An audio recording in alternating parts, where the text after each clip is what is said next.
All right, D. Everybody is talking about Brock Purdy. Everyone has a take, but let's check this out from OJ Simpson. He kind of shoots on it. He takes a stab at it. Let's see what he says about Brock Purdy. Hey, Twitter world, it's me, yours truly. Well, it's a pretty interesting weekend. It started off, unfortunately, USC losing to our arch rivals, UCLA, and losing pretty bad. Well, the offseason will be coming soon, and I'm just hoping that Lincoln Riley gets on the road and those assistants and bring in some defensive players, some defensive secondary guys that can tackle. And the guys there, they should be doing push-ups and pull-ups and going to the weight room because you got to start tackling.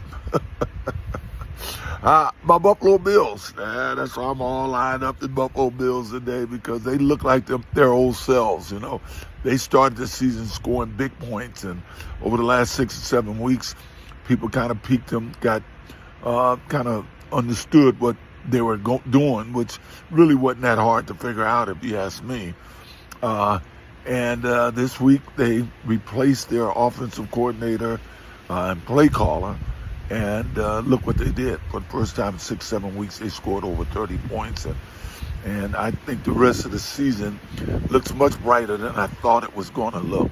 And then there's this talk about Brock Purdy. Is he elite? This morning on TV was a big debate about elite, and he's not elite, he's elite. First of all, what difference does it make if he's elite? Let me tell you a story. First of all, he's a winner. I'll tell you a story about a guy named Earl Morrall. This guy was drafted number 1 by the Niners. A couple of years later, they traded him to Pittsburgh. Pittsburgh almost promptly traded him to the Lions. The Lions traded him to the Baltimore Colts. So he was basically a backup quarterback. Well, in 1968, Johnny Unitas had an elbow injury. He got in the last preseason game. Earl Morrall came in. Earl Morrall took that team to a 13-1 record, took them to the Super Bowl, was voted MVP.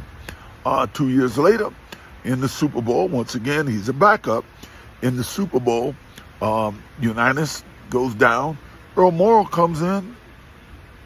He's, till this day, the first time any quarterback came off the bench to win a Super Bowl against the doomsday defense, Dallas Cowboys. But he's still a backup. He ends up in Miami.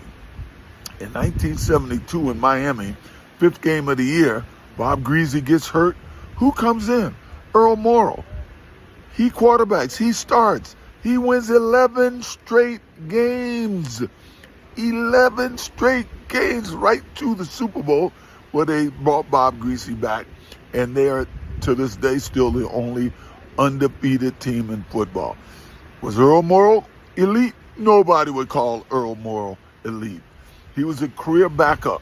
But what he was a winner. And that is what Brock Purdy is.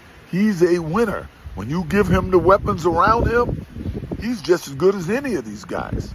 He can't do the things that Patrick Mahomes or Lamar Jackson or Josh does without the weapons. He can't do those things that they do.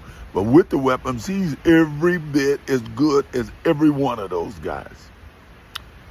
Brock Purdy, my 49er quarterback. I'm just saying. Hey, you might get the 49ers and the Bills in the Super Bowl. Oh, wouldn't that be great? All right, D. What do you think about that, man? Oh man, that's a killer take.